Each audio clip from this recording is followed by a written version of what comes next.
Sunday Night Production. All I have for you is a word. Nage droit devant toi, nage droit devant toi.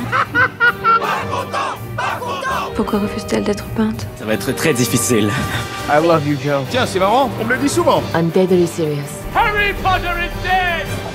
Bienvenue dans la saison 3 de Clapement 5 pour tout connaître du cinéma, de son actualité avec des interviews, des débats et des jeux. Je m'appelle Aurélien Rapatel et j'ai le plaisir de vous retrouver pour un nouvel épisode enregistré depuis The House of Running à Paris.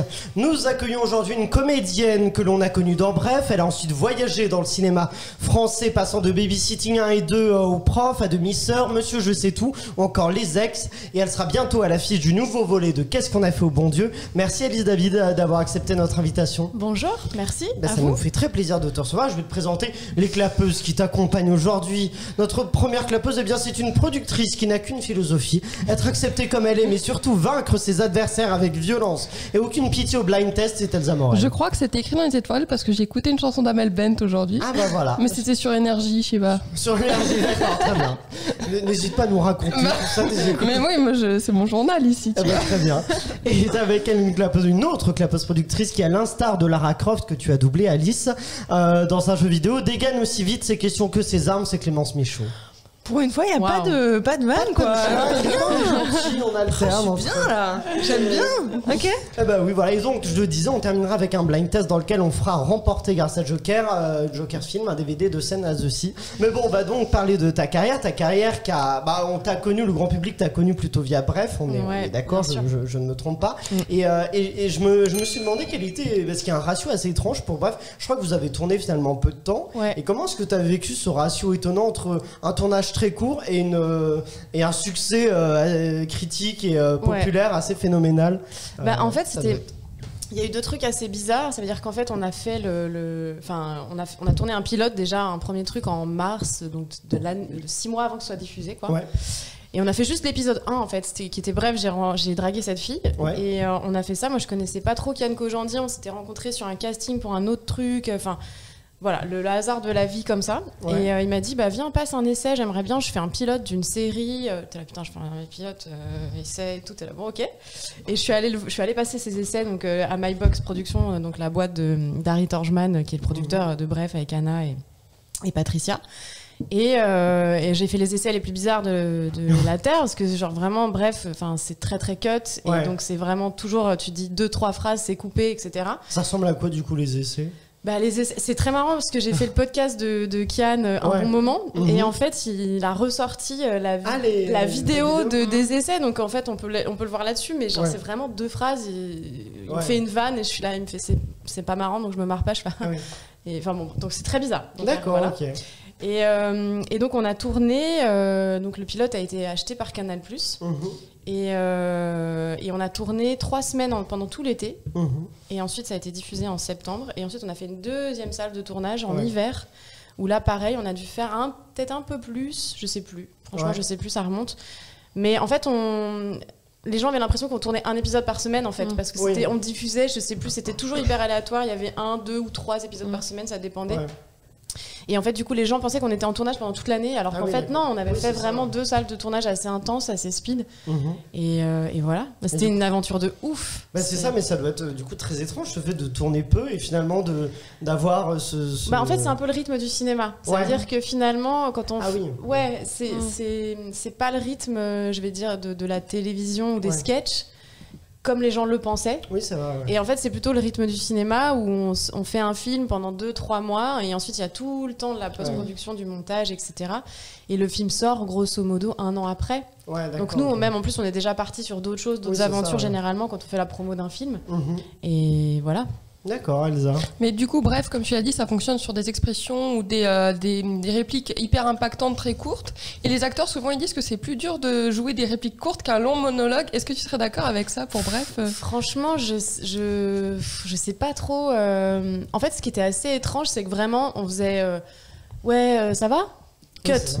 hop, changement de t-shirt, parce qu'on est dans le même décor, donc il faut faire le même décor. Ouais, tu peux me passer l'assiette là, s'il te plaît? Cut, changement de t-shirt, tu vois. Mais il y avait beaucoup de prises du coup, parce que ton ça va, des fois s'il allait pas, fallait le. Ouais, mais ça, franchement, ça allait. Non, ça allait. En fait, ce qui nous prenait du temps, c'était vraiment de ces changements. Je me souviens, Mathieu et Marion qui étaient au costume, qui sont deux amours que j'adore et tout, ils étaient en PLS d'aller chercher des t-shirts tout le temps. Ça prenait du temps, mais non, franchement, c'est assez. C'était très rythmique le tournage de Bref dans le sens musical. Ça veut dire que je sais que Navo, donc Bruno Muschio, il se concentrait vachement sur l'image et nous regardait beaucoup à la caméra jouer, etc., les expressions et tout. Et Kian, lui, par contre, il est très très à l'oreille. Il est musicien. Ouais, il est musicien. Il a une super oreille et tout. Et donc en fait. Pour lui, la justesse d'un acteur, elle passe aussi à l'oreille, évidemment. Et donc, en fait, c'était vraiment une complémentarité des deux. D'accord. Voilà. Mais je dirais pas forcément que c'est plus dur ou pas. Non, Clémence. Mais justement, tu dis justement que tu as très peu de dialogue, tout va hyper vite. Et en plus, ton personnage n'a pas le contrôle de la narration. Pas du tout. Donc, c'est le personnage de Kian. Comment tu fais pour, au-delà des t-shirts, ou tu vois, du peu de répliques que tu as, pour donner corps quand même à un personnage? Enfin, comment tu l'as abordé en fait, ce personnage de cette fille? Putain, c'était il y a 10 piges. J'ai l'impression de retourner il y a 10 ans en arrière. Non, en fait, moi j'ai vachement fait confiance à Kian et à Navo. On n'était pas dans un truc de temporalité, de se dire bon, alors là on est au jour 4 ou au jour 6 forcément, mais c'était intéressant d'avoir ce personnage dans leur point de vue à eux en fait. C'était vraiment, on était dans le regard du personnage principal de jeu. Et on voyait cette femme qui était montrée comme un fantasme en fait. Donc voilà, il fallait simplement moi que je colle à ce que, je sais pas, ce que je ferais dans la vie. C'était assez simple. Enfin, je veux dire, c'était, je sais pas trop quoi. Il y a pas eu une prépa en se disant, voilà, c'était facile, c'était hyper évident. On voulait que ce soit très naturel, très. Et tu le disais, ça date d'il y a 10 ans. Et si on refaisait Bref aujourd'hui, qu'est-ce qui changerait pour toi? À quoi pourrait ressembler la série aujourd'hui? Ça, j'en sais rien. Non, je sais que Kian, il était très inspiré par ce qu'il traversait dans la vie. Donc en fait, je pense que ce serait très lié à ce que Kian et Navo traversent aujourd'hui et leur vision du monde en fait. Je pense que ce qui était impactant dans Bref, c'était il y a 10 ans, mais c'était un format, c'était une manière de raconter une histoire. Donc je pense que ce serait peut-être une autre manière, j'en sais rien du tout, mais je pense qu'ils mettraient un curseur pertinent sur la manière de raconter leur vision du monde aujourd'hui, leur vision de leur âge, de leur moment de vie, quoi. Lui, c'était la trentaine, donc il avait un regard sur sa trentaine à lui, et voilà, je pense qu'on serait surpris, quoi, 10 ans plus tard. J'imagine. Clémence.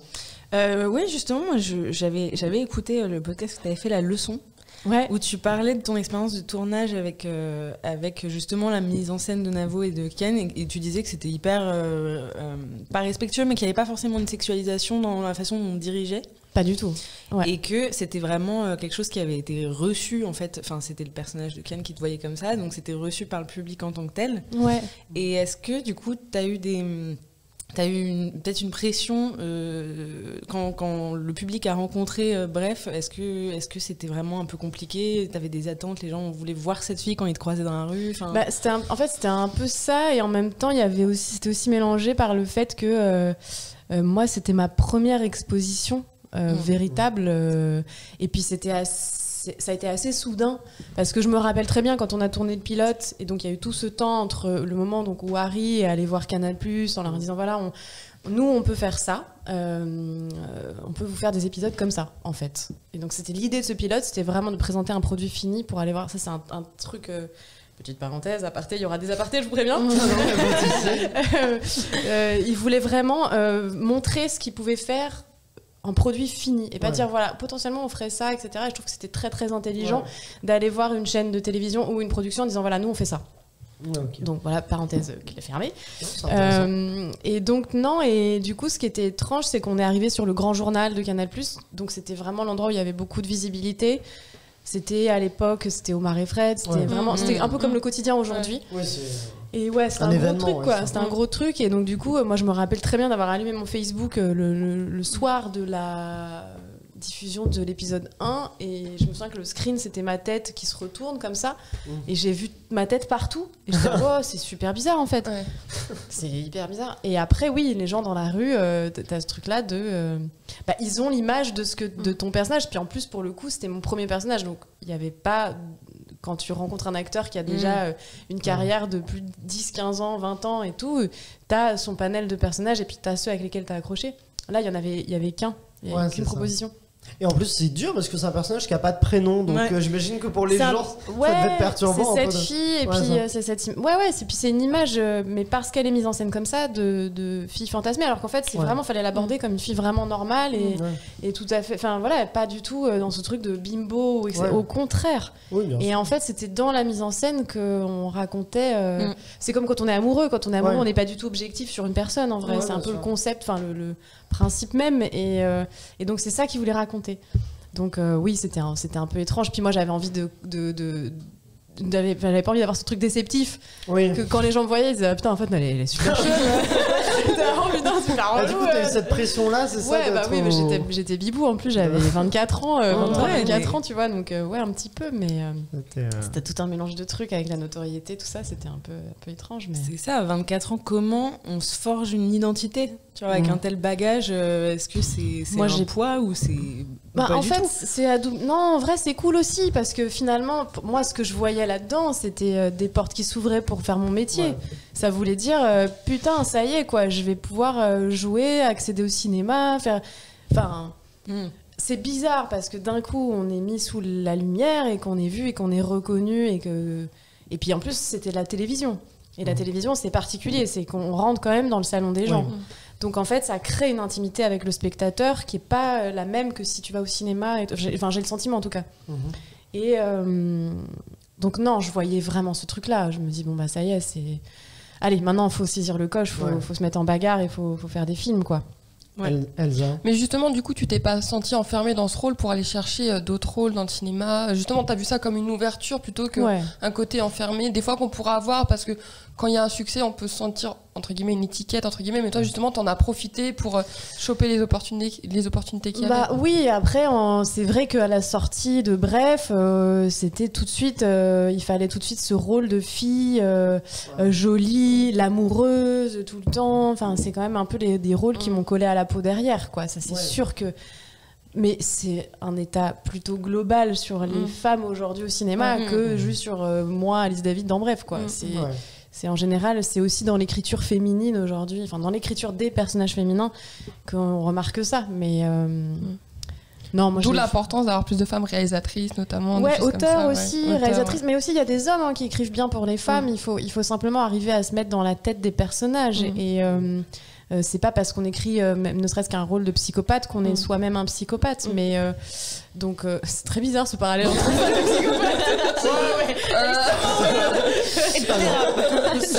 psychopathes. N'importe quoi. Non, mais oui, et en vrai, oui, c'est plus on aura de femmes et plus on aura. Et puis aussi, il y a un truc important, je pense, c'est ne pas cantonner les films avec des rôles féminins à un public de femmes, en fait. C'est de faire de ces femmes des héros comme Lara Croft, finalement, un peu dans cette idée de l'amener vers amener ces personnages. Mais Lara Croft, c'est pas un bon exemple parce que Lara Croft, c'est justement une figure hyper sexualisée. Ah oui, Lara Croft d'aujourd'hui plutôt que celui des débuts, peut-être. Ouais, exactement. Ça a évolué, elle a évolué et tout, mais c'est vrai que... Non, après, on voit vraiment des personnages au cinéma aujourd'hui qui sont portés... je sais pas comment finir cette phrase. Non, mais ça existe déjà, je veux dire. Mais c'est quelque chose qu'il faut avoir en tête, je pense, quoi. De faire des héros comme... moi, quand j'étais petite fille, par exemple, je m'identifie quasiment que à des héros de dessins animés ou de cinéma masculin, en fait. Mais parce que ma référence, c'était celle-ci. Mais donc, si on arrive à mettre cette espèce de banalité du héros chez les femmes ou les jeunes filles aujourd'hui, je trouve que ce serait vraiment gagné. Mais on en prend le chemin, j'ai l'impression. Avec Captain Marvel, Wonder Woman, tout ça. Ouais, mais sans faire des super-héros, tu vois. Même, je sais plus, tu vois, le personnage de Billy Elliot, par exemple, tu vois, mais bon, t'as des trucs comme ça avec Eternal Miss Sunshine of the Spotlight. Non, Eternal Sunshine of the Spotlight. T'as mélangé Little Miss Sunshine.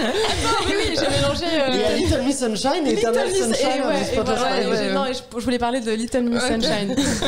Ah ouais. Non, mais en fait, c'est marrant parce que j'ai très envie de le regarder. Ça fait longtemps que je l'ai pas vu. Oui. Alors, Eternal Sunshine, c'est le film de Michel Gondry avec Jim Carrey.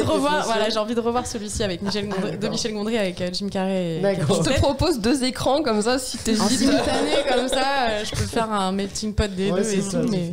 Une pierre de coupe, Clémence. Non, mais du coup, c'est hyper intéressant ce que tu disais, parce que tu dis que c'est des rôles qui t'ont collé à la peau.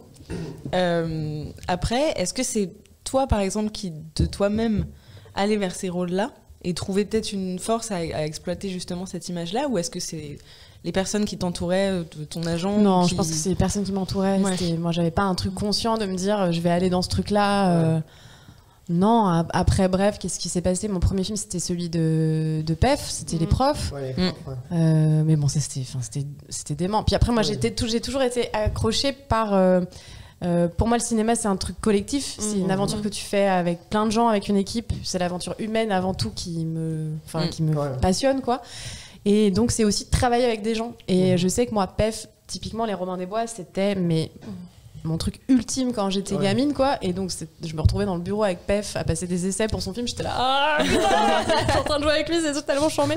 Donc, c'est des choses comme ça, en fait, qui m'ont emmenée vers les films que j'ai fait ensuite. Pareil, pour Babysitting, j'ai rencontré Philippe Lachaud et Nicolas Benamou.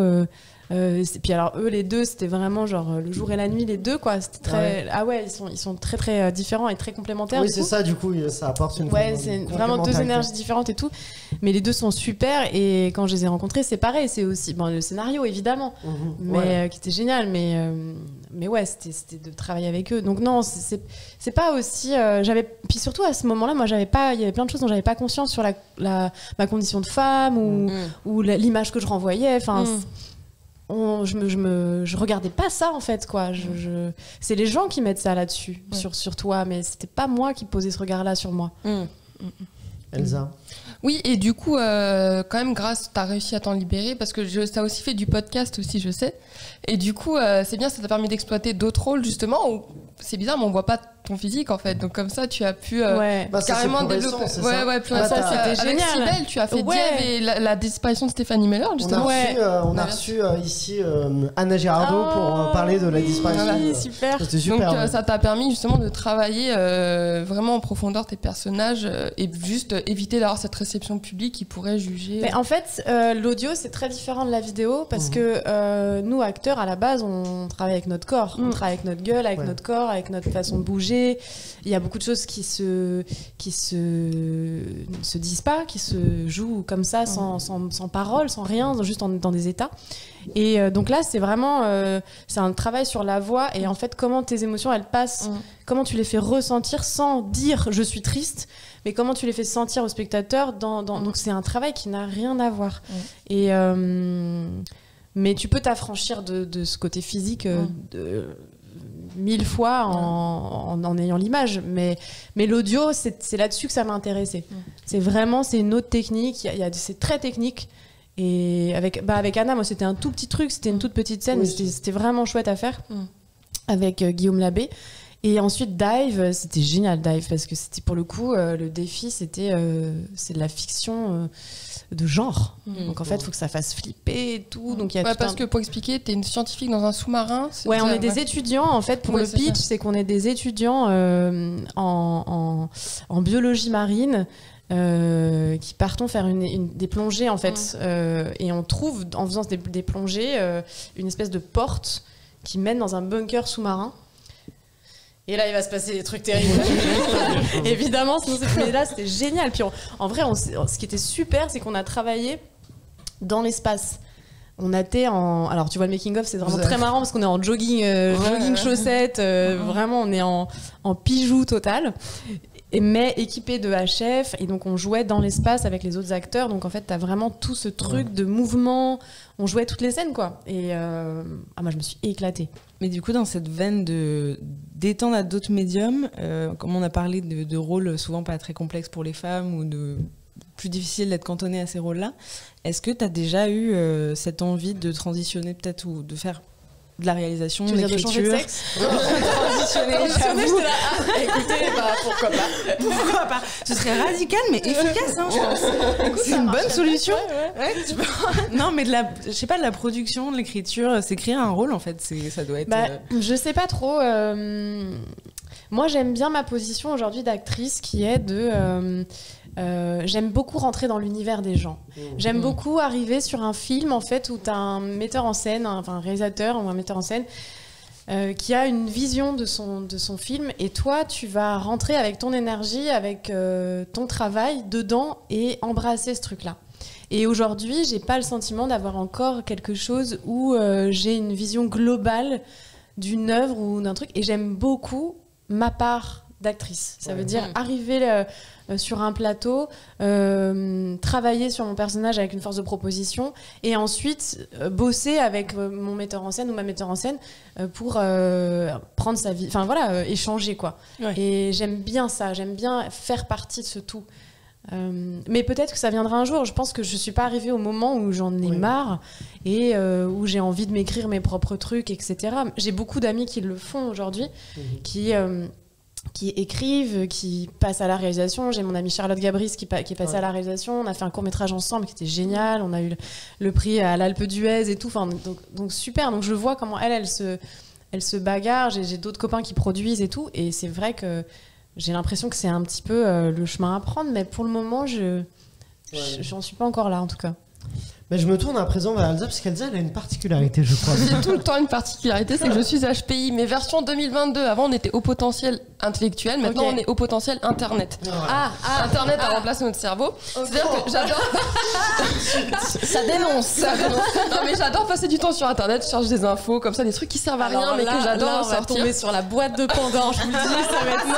Non, moi, je reste quand même académique, on va dire ça comme ça. Non, mais du coup, il fallait... je voulais faire quelque chose en rapport avec toi. Alice David, et Aurélien m'a dit, mais t'as qu'à lui refaire le portrait. J'ai dit, mais non, pas de violence dans Clapement 5. Mais il m'a dit, son portrait Internet. J'ai dit, ah d'accord, oubliez pas, Internet, pas intellectuel, je suis débile. Ok, on se souvient. Mais du coup, Alice David, ce que m'a appris d'Internet, déjà, c'est que tu avais un nom qui était un prénom, David. Et ça m'a toujours un peu intriguée. Je me suis dit, mais c'est fou, qu'est-ce que c'est? Et figure-toi que ça s'appelle un prénonyme. Un nom qui sert. Tu vois, Internet, on apprend des trucs quand même. Qui servent à rien. Mais tu pourras le ressortir quand tu veux. Mais je sais un autre truc là-dessus, que en fait, les noms de famille étaient à l'époque, il y a très longtemps, donnés. Les prénoms en nom de famille étaient donnés à des gens qui avaient plus de famille, qui étaient orphelins. Donc en fait, j'ai un ancêtre, je sais pas lequel, mais qui n'avait plus de parents, et donc du coup on lui a donné David comme prénom. Et tu vas peut-être découvrir autre chose dans ta famille grâce à ce que je vais te dire après, parce que j'ai vu plusieurs articles très sérieux dont le titre était pourquoi les tueurs en série ont souvent... Je savais qu'on allait en venir ici, putain, je le savais.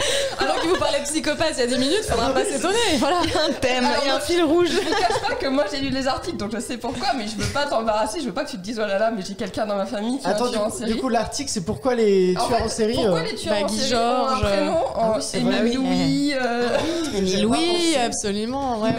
Mais Christophe Andolat a fait toute une théorie là-dessus que je vous invite à découvrir. Je me suis dit, on va changer de registre parce que c'est malaisant quand même, on va pas dire que quelqu'un de ta famille est un tueur en série. Du coup, j'ai préféré chercher ta date de naissance, le 22 mars, et ça veut dire que tu es bélier. Oui. Alors, ni une ni deux, j'ai tapé signe astrologique bélier signification, je voulais voir un peu qui était. Du coup, je me suis servi de ton Instagram pour voir si ça collait à la définition de bélier. C'est vrai, parce que l'Instagram et la personne, c'est vrai, j'avais oublié en 2022. On a Internet. En Internet. Donc, par exemple, Internet dit de la femme bélier, attention, la femme bélier, c'est très précis, qu'elle est énergique, déteste la passivité et tient à son indépendance. Et effectivement, sur ton Insta, on voit des photos de toi en train de faire du surf, du skate. On sent la bougeotte, je me suis dit, elle est énergique. On peut aussi dire que la femme bélier possède une assurance énorme et se montre apte à affronter n'importe qui, à débattre d'art, de politique ou de philosophie selon le domaine de prédilection. Pour ce qui est de l'art, tu n'hésites pas à partager tes coups de cœur, comme en témoignent ses posts sur Julie en 12 chapitres. La série avec Oscar Isaac et Jessica Chastain, scène de vie conjugale. Il y a aussi... Il y a un coup de cœur là, je sens. Ouais, non, il y a aussi des petites vidéos de toi en train de chanter. J'invite les gens à aller regarder. Et pour ce qui est de la politique, un post indique que tu as récemment été dans une manifestation de soutien à l'Ukraine et une photo montre une jeune femme tenant un carton disant Stop Wars. Je crois qu'il n'y a pas plus simple. Stop Wars, on en a marre, ça suffit. Enfin, on dit que de la femme bélier justement que rien n'effraie plus la femme bélier que la bêtise et la médiocrité. Eh bien, j'ai pu le constater avec ton post du 4 mars 2021 qui est une légende d'écran incrusté dans des sièges d'avion où il y a écrit Please wait. Et dans la légende de ton post, tu écris notamment J'ai écrit quoi? Putain. Vide de culture, vide de pensée, vide de divertissement, on n'en peut plus d'attendre. Car c'est vrai que durant ce Covid, il n'y a pas eu que les personnes qui nous rendaient cas contact qui ont été méprisées fortement. Il y a la culture, malheureusement. Ah ouais, c'était dur ça. Vraiment, il y a beaucoup de gens qui s'en relèvent pas, quoi. Bon, alors, ça y est, je suis vénère. Tu vois, t'es bélier, tu vois. Il y a quelque chose qui fonctionne. Voilà, tout n'est pas à jeter, c'est clair. Toi, ça t'a manqué pendant le confinement, le fait de ne pas pouvoir aller au cinéma, au théâtre Bah ouais, et puis énormément, parce que en fait, c'est même pas ça, c'est qu'il y a eu beaucoup d'injustices, je trouve, en fait. C'est qu'il y avait des restrictions qui n'avaient pas lieu d'être. Moi, par exemple, alors je pourrais plus dire à quel moment c'était, mais je me souviens d'être allée au théâtre. Je me suis jamais sentie aussi safe au théâtre. On avait tous des FFP2, on était tous on parlait pas, on était tous en train de regarder dans la même direction. Et cut, on nous dit mais non, c'est terminé. Et pourtant, on laisse les, je sais plus, enfin, il y a pas de couverture à tirer à soi ou quoi. Mais c'est ça. Je trouvais que c'était pas juste, quoi. En plus, les études montraient que les lieux de culture. Mais il y avait aucune raison, aucune raison. Et c'était fait. Et puis vraiment, Enfin, les gens qui jouaient au théâtre, c'était une catastrophe. Pour le cinéma, c'est une catastrophe. Je pense que aujourd'hui encore, on va ramasser fort et l'impact vraiment du Covid, on va le payer encore pendant de nombreuses années. On le voit encore aujourd'hui parce qu'il y a des films. Il y a 50% des gens qui vont plus dans les salles. Oui, c'est ça. Oui, il y a une réduction du nombre de personnes. Énorme. Et même, il y a encore des films qui sortent et qui ont été faits avant le début du Covid. Bien sûr. Et surtout, il y a une espèce de liste d'attente. Enfin, tous les films, tous les trucs que j'ai faits, c'est décalé tout le temps. Enfin. Les tournages, c'était une cata et tout. Après, on a quand même bossé. Il y a quand même, c'est bien aussi, il y a un essor des plateformes et tout. C'est quand même vraiment riche là-dessus. Mais aller dans des salles, moi j'adore aller au cinéma, voir un film, surtout quand on fait de la comédie et tout. On partage un moment, quoi. Et puis c'est porteur le rire et tout. Et c'est vrai que ensuite t'échanges, si tu vas avec des potes, t'en parles. Enfin, je veux dire, on remet du débat. Je trouve qu'avec le Covid, le problème, ça a été le repli sur soi. Où on reste facilement chez... Moi, je suis casanière en plus, mais où, finalement, tu dis si je vais rester tranquille à la maison, je vais me mater une série et tout. C'est super, mais... un moment... On a perdu du... on a perdu. Et puis surtout, lien. J'ai peur que les gens reviennent pas dans les salles et que ça soit impacté. Bon, on va pas faire le couplet pessimiste, mais... Non, moi j'y crois. Moi je pense que les gens vont revenir. C'est quand même... on regarde pas un film à la télé comme on le regarde au cinéma. Non, c'est sûr. C'est un moment de partage où les gens ils prennent du popcorn et donc je pense... Prenez pas trop de popcorn. Prenez pas ça trop relou. Le pire, c'est à la fin du paquet, les gens qui exactement. Arrête de gratter. Mais du coup, ce qui va permettre de faire revenir les gens en salle, c'est aussi des grands films comme Qu'est-ce qu'on a tous fait au bon Dieu encore. C'est des comédies, un genre qui est souvent associé à ta filmographie. Tu as joué dans plusieurs comédies. Et souvent, la comédie a cette réputation de c'est pas si ouf de certaines personnes. Qu'est-ce que tu penses, toi, de ce cliché, de ces comédies qui quand même permettent qui ramènent beaucoup de gens en salle et qui permettent de financer quand même le cinéma français. En fait, je suis tout à fait d'accord avec ça. C'est-à-dire que moi, ce que j'aime dans le cinéma et ce qu'il faut absolument garder, à mon sens, c'est la diversité. Ça veut dire qu'à partir du moment... Et c'est ça le problème, je pense, avec le Covid, c'est qu'on va manquer de diversité au cinéma maintenant parce qu'il y a des films qui vont plus arriver à se financer. En fait, tout ce qui va être, je pense, le cinéma du milieu et une économie qui va être très très impactée. Les tout petits films en général, ils vont arriver à se monter parce qu'ils ont toujours réussi à se monter avec peu de budget, etc. Les très gros films, ils vont continuer à se monter, mais tout ce qui est le cinéma du milieu, ça va être un peu compliqué. Et en effet, les très grosses comédies comme Qu'est-ce qu'on a fait au bon Dieu, tout ça, Babysitting et tout, c'est des films où ça ramène le public dans les salles. Et nous, on l'a vu, j'ai fait un tout petit peu d'avant-première pour Le Bon Dieu et les gens sont trop contents quoi, de retrouver, surtout sur j'allais dire une marque comme celle-ci, où en fait ça fait 10 ans quoi, que le premier film est sorti. Et voilà, ça a fait du bien aux gens de retourner dans les salles, et surtout sur de la comédie. Je trouve que c'est très important. Et ce que disait Elsa, c'est vrai qu'on critique beaucoup, la comédie est très critiquée, mais aussi c'est la comédie, c'est qu'est-ce qu'on a fait au bon Dieu, 12 millions d'entrées pour le premier film, qui finance des petits films. Mais bien sûr, quand tu vas voir le dernier Marvel ou qu'est-ce qu'on a fait au bon Dieu, tu vas financer le tout petit film c'est ça. Via le CNC. Donc c'est des films qui sont importants et voilà, mais moi vraiment je tiens à cette diversité au cinéma. Je trouve qu'elle est très très importante, ne serait-ce que pour que tout le monde puisse s'y retrouver, tout le monde puisse y aller, et puis pour qu'il y ait du débat. En fait, si on voit toujours la même chose, c'est le problème aussi des réseaux sociaux, c'est qu'on est habitué maintenant par les algorithmes, etc., à voir et à... Alors c'est bien parce que finalement on est intéressé par un sujet. Moi, en ce moment, je regarde plein de trucs sur YouTube sur de la photo. Je regarde des trucs, donc je vois plein de trucs de photos, donc j'apprends plein de trucs, donc c'est super. Mais en fait, on est toujours conforté dans son propre avis. Dans une bulle. Dans une bulle, etc. Et donc, c'est vraiment très, très, très important pour moi qu'on puisse avoir accès à tout de manière égale, quoi.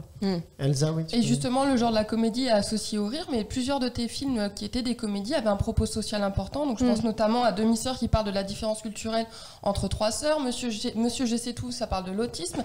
Est-ce que tu penses justement que la comédie est sous-estimée pour porter sincèrement un propos social ? Oui, je pense qu'en fait, c'est un très très bon biais pour discuter. C'est un très bon biais pour amener des sujets, surtout des sujets pas évidents comme l'autisme par exemple, avec Monsieur je sais tout. Moi, c'est vraiment plus une comédie dramatique, c'est pas très très comédie. Il y a des moments, c'est un très beau film. J'aime beaucoup ce film-là, c'est un de mes doudous. mais oui, c'est pour amener les sujets chez les gens en fait. C'est important. Et après, il y a aussi l'importance de la télé là-dessus.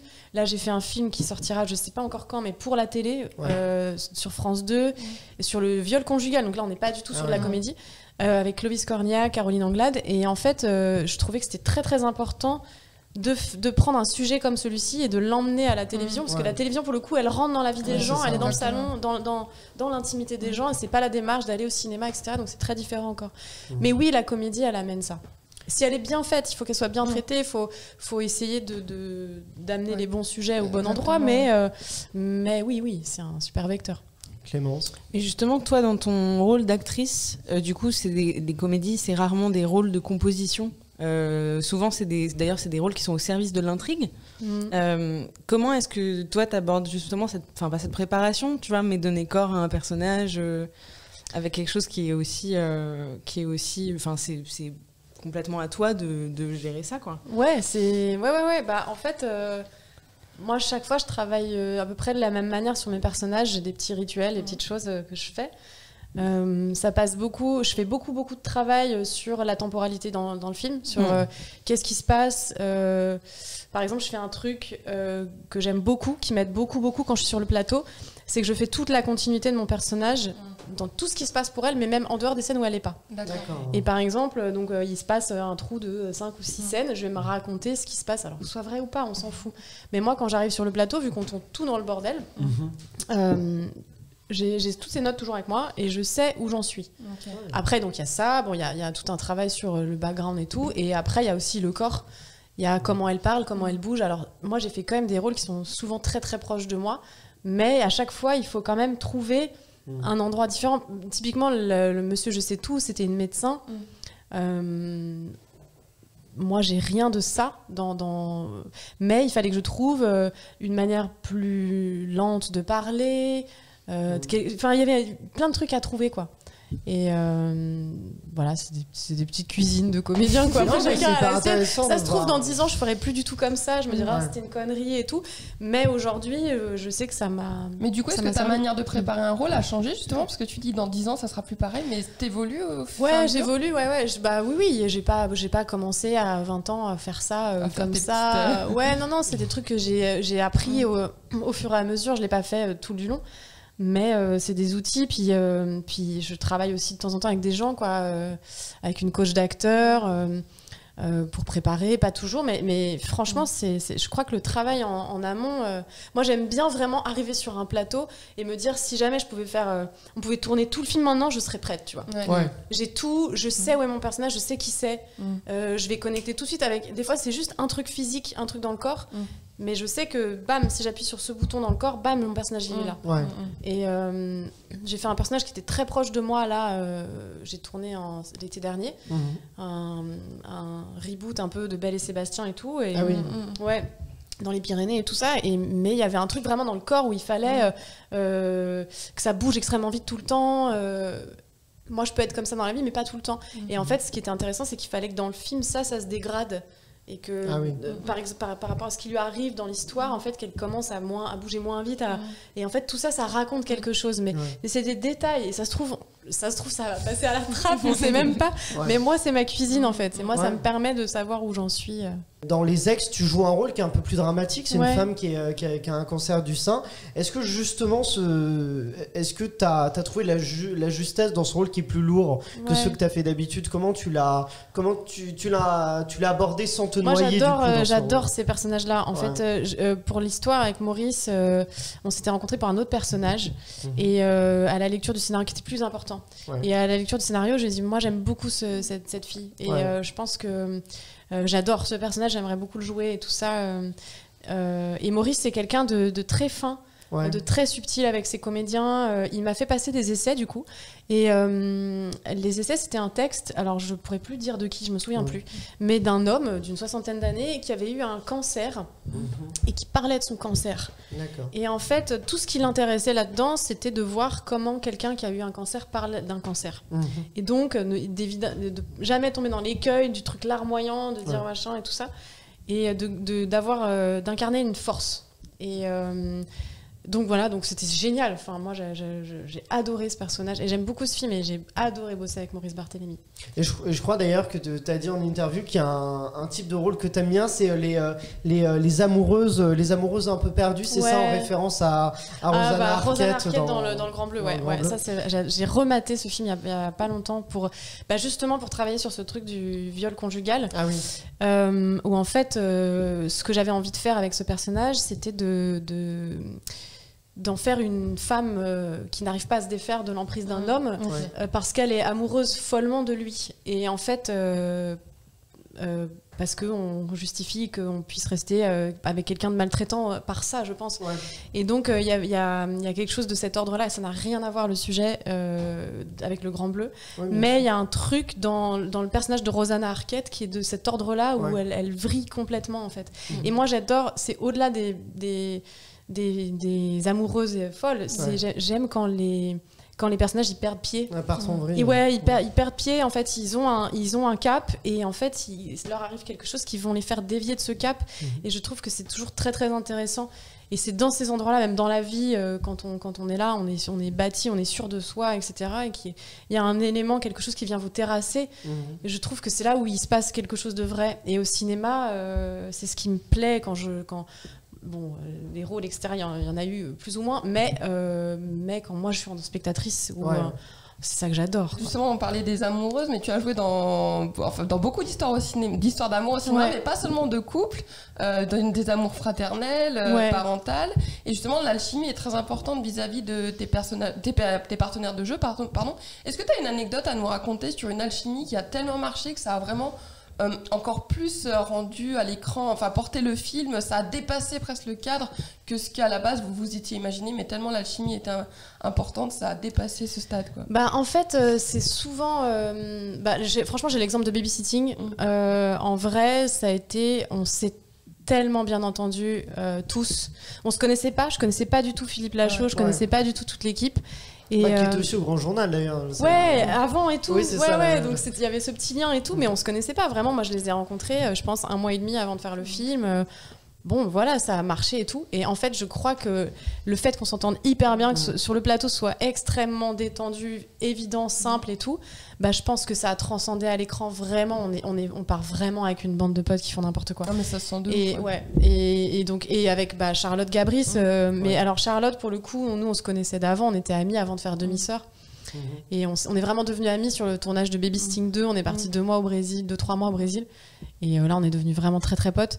Et je pense que dans Demi-sœur aussi, ça se sent, avec Sabrina aussi, quoi. Donc, c'est souvent le cas, mais Je pense qu'il y a des magies quoi, qui sont comme ça. Je vous propose qu'on termine avec ce blind test. On va faire gagner Sanaz aussi un film autour du surf. Je crois que c'est un surf qui est retrouvé sur une plage. Et voilà, je vous propose de tirer les personnes qui ont participé sur les réseaux sociaux. J'ai le droit. On fait gagner, vas-y, tu peux tirer. Est-ce que je peux être bien relou? Ah oui, tu peux aller au fond. Bah oui, les pauvres personnes qui sont au fond. Non mais... Attends, tiens Alice, je t'en prie, tu peux tirer aussi quelqu'un. Tu peux aller au fond aussi. Hein.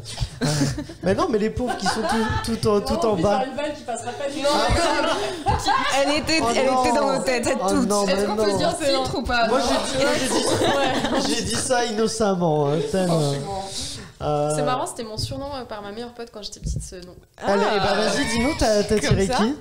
Alors, Malice 1675. D'accord, Donc, c'est marrant. Et ma meilleure pote m'appelait Malice. Ah bah, mais c'est peut-être elle qui a participé pour mais toi. Voilà, c'est dit, c'est un film, il y a du surf. Si tu m'entends. Ah bah voilà, faut la faire remporter. Vas-y Clémence. Moi j'ai regard d'ingénieux. Regard d'ingénieux et Elsa. Yoan Ye.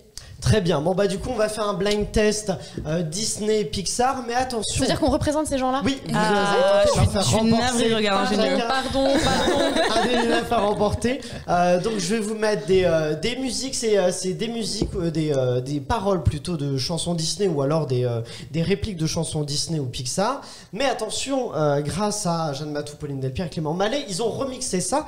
Et du coup vous allez entendre des chansons par exemple Formidable de Stromae, mais avec les paroles de chansons de Disney. Il faut pas trouver la musique de Stromae, mais il faut bien trouver le film. Quel est le film en question. Vous me dites G dès que vous avez la bonne réponse, parce que des fois il peut y avoir des bisbis comme ça. Voilà, je départage. C'est parti, c'est celui-là. Tu as le pouvoir, enfile tes gants. J'ai Clémence. C'est les Wings. Attends, Waouh. On a dit que Je sais pas ce que c'était c'est. Disney Pixar, elle a dit les Wings. J'ai raté ce. Ça mais ne si, va pas elle a du dit. tout. C'était un peu si tu le veux demain, tu peux En tout quand cas, même. c'était Billie Eilish, mais. Ouais. Oui, la musique du coup, mais les paroles viennent de quel film, Disney ou Pixar? Je m'entendais pas aux Wings. C'est pareil. Ça gagnant, ça va faire boum au feu tous ceux qui te chantent. Tu peux la voir en frottant cet objet. Aladdin? Oui, exactement. Elle a dit frottant cet objet. Oui, c'est ça. Ouais, je me suis dit une petite Ah bah, faut y aller comme ça. C'était l'air magique, non? Exact. Oui, la lampe magique d'Aladin. La théière. Oh la cata de la meuf quoi. Aladin, exactement, version Billie Eilish. On continue maintenant avec celui-là. Elle jette tant de sorts à toute la ville, chacun a le frisson. J'aime bien ces gens. Dès Ouais, qu'il c'est la bien voit, fait, hein. elle Ah comme une araignée guettant sa Ça La Belle et la Bête? Non, c'est pas La Belle et la Bête. Eh ben. Attends, j'ai pas écouté les paroles moi. Une araignée qui danse. c'est je remets. Mais effectivement, Spider-Man ils font de la comédie musicale, donc ça aide. Ah non, c'est pas Spider-Man. Mais c'est toujours Disney Pixar. Putain, mais c'était une vanne. L'araignée qui danse. Il danse pas du tout, il est juste en collant, mais oui, c'est c'est une vrai. araignée, mais il danse C'est vrai pas. que ça ne marche pas du tout. En pourrait fait. le faire, mais. Repartons vers. pour un diable. Et puis après avoir reçu le choc soudain, on s'aperçoit qu'elle est là devant soi, tout étant suspendu comme un vampire. J'adore. Vous fait frémir. Il faut qu'on l'enferme dans une cage de fer. Vous allez la voir bientôt, je pense. Je n'en connais pas qui soit plus perverse que cette Cruella. Exactement, Alessandre Dalmatien précisément, mais oui, il y avait Cruella on te aussi. l'accorde. Oui, cette Cruelle diablesse. Ouais. Et on l'entend dans Cruella, Ça fait c'est un vrai. reboot de Cruella. Oui, c'est vrai, avec Emma Stone. Après, oui, on est plus sur les dessins animés là, mais. Mais c'est quand tu dois le répéter 6 fois, on est là. Oui, non, mais ce n'est pas les Wings. C'est le prof qui répète sa leçon, on comprend rien, nous. Spider-Man. Non, Alice, allez Marvel, allez. Je vais Pixar finir. et Disney, Je vais ils finir craquent. en dépression. Mais je pense que de faire craquer, c'est plus marrant que de gagner. Le but, ça va être bien. Allez, on fait ça. Allez, ça part. Allez, je vais finir au fond du trou. On continue avec le suivant, c'est parti. Ils vont en avoir pour leur argent. Et quand je serai vieux que je me serai bien marié, je revendrai mes inventions pour que tout le monde puisse devenir un super-héros. n'importe qui peut Les Indestructibles. Oui, exactement. Mais dis donc, en grande forme. En grande... J'ai cru qu'ils allaient me dire un Marvel. Quand on a dit une connerie. Je pense qu'on peut faire un replay, je suis comme ça. Bah oui, mais exactement. Bah dis donc, en pleine forme, Alice. Bien joué. Nous, on est là. Tu sais. Vous êtes spectatrice, vous dites les oui. Non, vous me laissez gagner en vrai. Ah non, Ouais, c'est ça. Ici, il y a beaucoup Exactement. Je ne veux pas mettre en jeu ma réputation, je ne te laisserai pas gagner. Parce qu'Elsa, mais alors attention, parce qu'Elsa, elle est très forte pour réussir au dernier moment. Ouais, ça, c'est la remontada. Les 5 premiers, elle dit rien, les 5 derniers, elle défonce tout. Donc faut faire très attention au loup qui dort. Je sais plus quelle expression j'ai inventée. Wow. Allô, qui dort. L'eau qui dort, ouais. Allons-y. Et le suivant. C'est vrai, tout le monde est piqué de ses pas. C'est bien dit, je semble auprès de l'huître démodée. C'est comme les bottines, une plage des. J'ai pas du tout. Ouais, pas. J'entends un mot sur deux en vrai. Ouais, c'est vrai que le mixage est pas fou, c'est de ma faute. Mais vous allez J'ai entendu tenter d'avoir des petits mots. plage, la petite sirène, Non, c'est pas ça. Vous allez, je pense que vous allez entendre des petits mots qui vont vous aider à un moment. Qu'il vous rend la fou. Ça swing, ça swing, ça swing comme un pied. Mais oui, c'est pire que C'est comme Paris, ces gars qui veulent chanter. C'est un cas, le seul qui C'est des gens qui veulent chanter. Vous voyez pas? Non. Non, c'est pas le truc avec le cochon qui danse là? Le cochon qui danse. Il y a pas un truc. Mais non, ça c'est Babe. C'est pas le truc avec la grenouille. La Non, il y grenouille, avait la pas princesse si la un truc grenouille. genre il y a Avec pas un un cochon. truc de dessin animé avec des animaux qui Ah, chantent. tous en scène, tu Non, crois mais- Moi je pensais à ça. Ah oui, c'est ça. Non, c'est pas Disney. pas Non, mais c'est bien Ah, les bon, animaux. bah, voilà. Par C'est pas contre, vous DreamWorks. l'aviez. Mais en vrai, je suis sûr que vous pouvez l'avoir Des tenté animaux d'un. qui chantent. Mais non, mais c'est qu'on entend. Ils veulent Ouais, le message, mais je remets, vous allez peut-être l'avoir là quand même. C'est genre 18h. Non, vous allez la voir. Quand tout le monde veut devenir un cat, Vous avez pas entendu de quoi? 4. 4. Allez, les aristochats. Voilà. Devenir un cat, tout le monde veut Ouais, devenir un non, cat. mais c'est tordu ton truc. Là, c'est ma faute. Il faut assumer ses erreurs, je l'assume. Et je démissionne. On continue maintenant avec celui-là. Mi amore hanno sicuramente un presagio. C'est Coco. Non, non, mais c'est pas parce que ça, la chanson c'est Despacito, il fait Mi amore, mais ça veut pas dire. C'est pas parce qu'il dit Mi amore en espagnol que c'est Coco. Bah, pourquoi pas. On continue. Refuse tout de l'élan de maman maigrie. Nous attendrons l'heure de notre bonheur. Toi, ma destinée. Je saurais t'aimer, j'en ai rêvé. La la la la la, nous attendrons notre bonheur.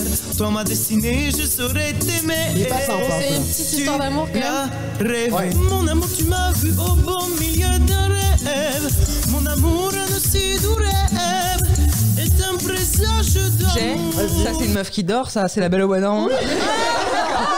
Exactement.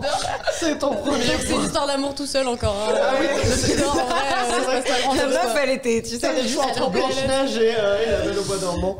Et c'est bien ça, oui, c'est tout à fait version Despacito. Bah, c'était un peu cuc. Donc Attention, le sûrement, suivant, ça va être un petit peu foufou. Oh là Ça, là. Vous allez entendre une publicité, mais dont les paroles sont des paroles d'un Disney ou d'un Pixar. Mais Ok.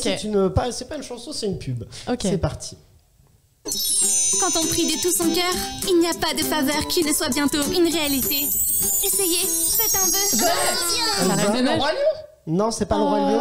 Puis t'as dit quoi? Je dis la Reine des Neiges. Non plus, non. Bah je remets alors.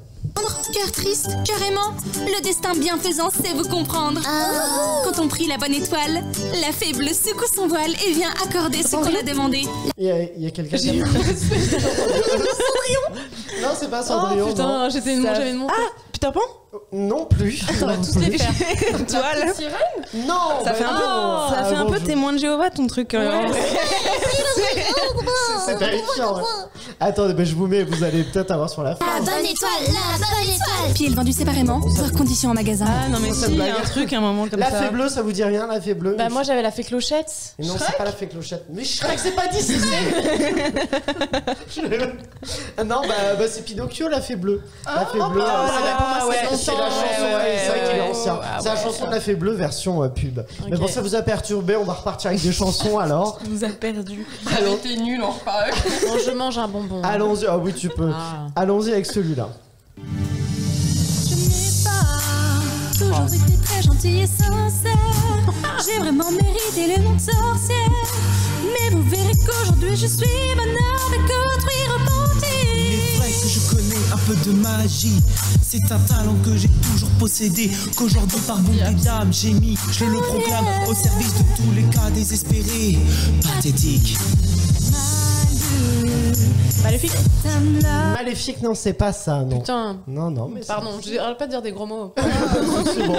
À partir du moment où on a dit titre. On passe pas sur lui, hein, t'inquiète On pas. va ouvrir la porte, quoi. Ah bah je remets. D'être un squelette. L'autre cherche une amourette de moi, qu'est-ce que je dis? Je dis oui, toutes ces âmes, ouais, en mal de tout. Elles débarquent dans mes chaudrons, embrayant, ouais, sauf nous. Et moi j'accepte, quelle question? La petite sirène. La petite sirène, exactement. Mais alors là, j'aurais jamais Ursula. Ursula, ouais. C'est âme, Vraiment perdition, version. C'est ça. Bah, c'est Confession nocturne, si je ne dis pas de bêtises. Oui, bah bien sûr, Vita. Vita, exactement. On est à. sur cette chanson. T'as fait quoi? La conne sur cette chanson. Ah oui. Ah bah c'est génial. C'est pour faire un jeu de rôle en plus. Ah ouais, un karaoké avec ta pote, c'est magnifique. Oui, bah là c'est sûr, oui, tu passes un bon moment, mais attention Alice, il y a Clémence qui est à 2 points, t'es à 3, Elsa je me est à suis 1. un petit peu assis sur mes lauriers là. Ah oui, attention, va falloir se... Et on repart avec celui-là d'ailleurs. Il est vrai que dans chaque travail, il y a un élément au fond qui fait que l'on s'adapte une chose qu'on aime. Et chaque tâche peut devenir selon l'humeur un plaisir. Tous les sourires ne valent pas mieux qu'un sourire. Vas-y. Cendrillon. Non, c'est pas Cendrillon. Moi, je suis basique. Hein. S'il y a tâche ménagère, je me reste quoi. Oui, ça va être dans le... Non, bah je remets, vous allez voir. Ce sucre qui aide la médecine à couler, la médecine à... La médecine à couler. Juste un morceau de sucre qui aide la médecine. Oh mais j'ai un morceau de sucre. Elsa. C'est Mary Poppins. Mary Poppins, le morceau de sucre qui aide la médecine à couler. Tu vois pas? Mais bien exactement. sûr, mais waouh. Eh bah oui, et c'est on est twisté. On est sur du twist là. On est sur... Tel un cuisinier. Est-ce qu'on peut avoir un rappel des scores s'il vous plaît? Alors on est à 2 pour Elsa, 2 pour Clémence, 3 pour toi Alice. Ça c'est resserré, attention. Serré. Et il en reste plus que 2. Okay. Là on part sur de l'ASMR. On est sur des répliques ou une chanson en ASMR, c'est parti. Voir un monde étrange. C'est horrible. Oui. Où l'on aime les démons mais pas les anges.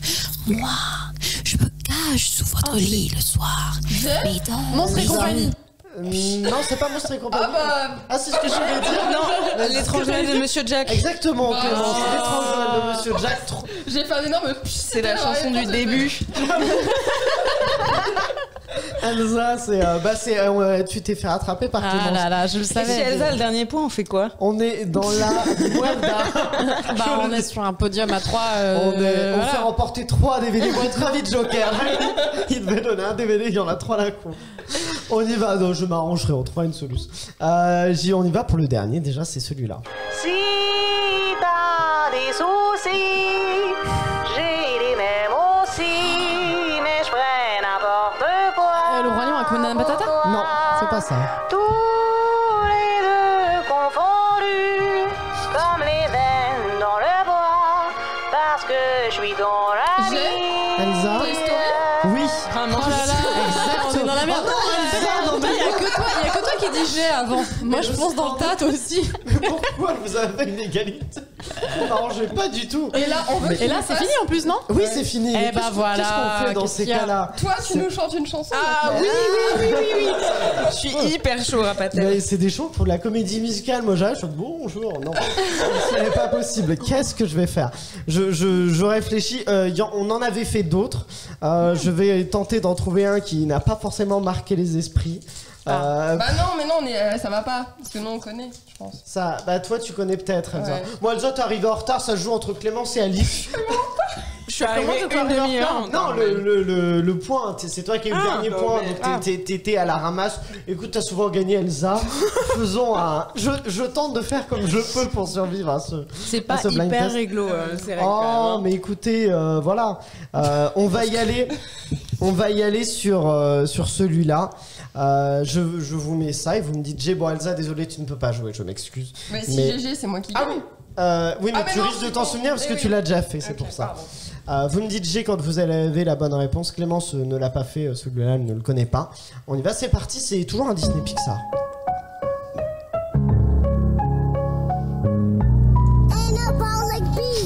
Si Pauline Delpierre, tu animes tout. Quand elle danse, l'insolente, ses yeux de feu m'embrasent et me hantent. Quelle brûlure, quelle torture, les flammes de sa chevelure dévorent mon corps. Le bossu Notre-Dame. Exactement. Ah, ça c'est joué. Bon, Alice, écoute, ça c'est joué mais je le savais. Top, là, je fais une montée comme ça. Mais t'avais si bien commencé. Ouais, c'est ça. Bon, bah écoute, qui fait. Je suis désolée, Malice 1675. Mais si tu pourras faire ta revanche une prochaine fois, on te réinvitera avec grand plaisir pour affronter. Tu pourras te rattraper. Toi, qui as-tu fait remporter, Clémence? Regard ingénieux. Non, c'est elle est en train de bailler là, c'est fini. C'est bon, j'ai gagné. J'ai mangé trop de sucre, il y a le truc, il y a la descente du sucre. Non, regard ingénieux. Très bien. Voilà, merci à Joker Film du coup qui nous offre ce DVD à faire remporter donc de Scène at the Sea qui est disponible déjà. Et voilà, merci Alice d'avoir été avec nous. Avec grand plaisir, merci à vous. On a passé un excellent moment en ta compagnie. Et qu'est-ce qu'on a tous fait au bon Dieu sort début avril au cinéma. Le 6 avril au cinéma et je serai aussi dans LOL, la saison 2. Ah oui, sur Amazon. Ah oui, qui a l'air super. Moi, j'avais adoré la saison avec Philippe Lachaud en animateur. Ouais, animateur. Et là, c'est Alexandra Lamy qui co-anime. Et il y a un cast de fou. Oui, il y a Eric Ramsey, Gérard Darmon, Audrey Fleurot, Camille Lelouch, Panayotis Pasco, Joss Triad, Ahmed Silla. Je vais en oublier. C'est horrible. Ça sort quand?